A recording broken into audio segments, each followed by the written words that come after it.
They said it was a phantom project. They said it never happened.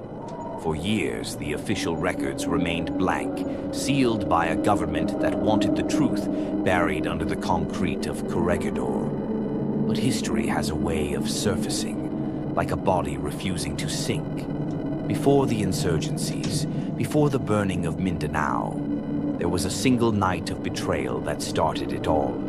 This is not a ghost story. This is the story of the ghosts we created. This is the Jabidah massacre. History remembers Corregidor as an island of valor, a monument to heroes who fought against foreign invaders. But if you peel back the layers of the past, beneath the overgrown vines and the crumbling concrete, there is a darker story. A story not of heroism, but of betrayal. A secret so cold it was meant to be buried in the airstrip, erased by the tide. The year was 1968. The Philippines was entering a new, volatile era. Deep in the south, in the waters of Sulu and Tawi-Tawi, recruiters arrived with promises of glory. They were looking for young Muslim men, warriors of the sea, for a specialized unit. They called it Operation Merdeka. The young men were told they would be the tip of the spear, an elite force.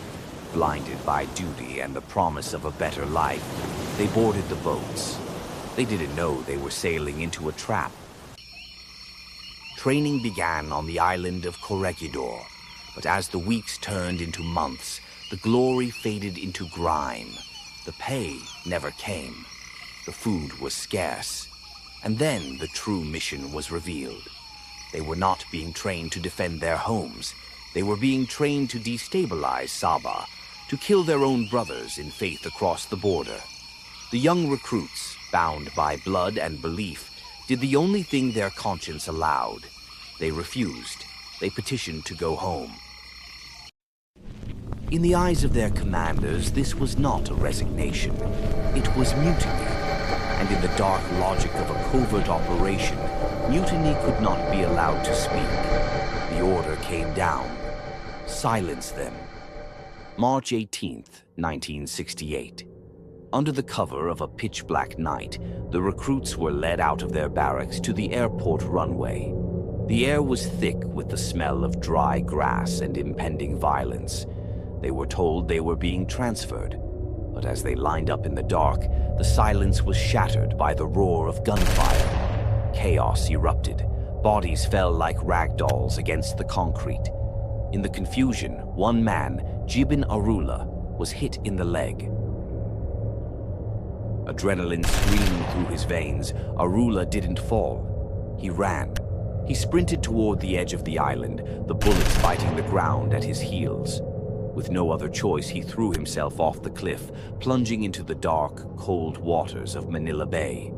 He clung to a piece of driftwood, bleeding, terrified, listening to the final shots echo above him. He swam for hours, fueled only by the need to survive, to tell the world what happened. Arula lived, and because he lived, the secret of the Jabidah massacre rose from the depths.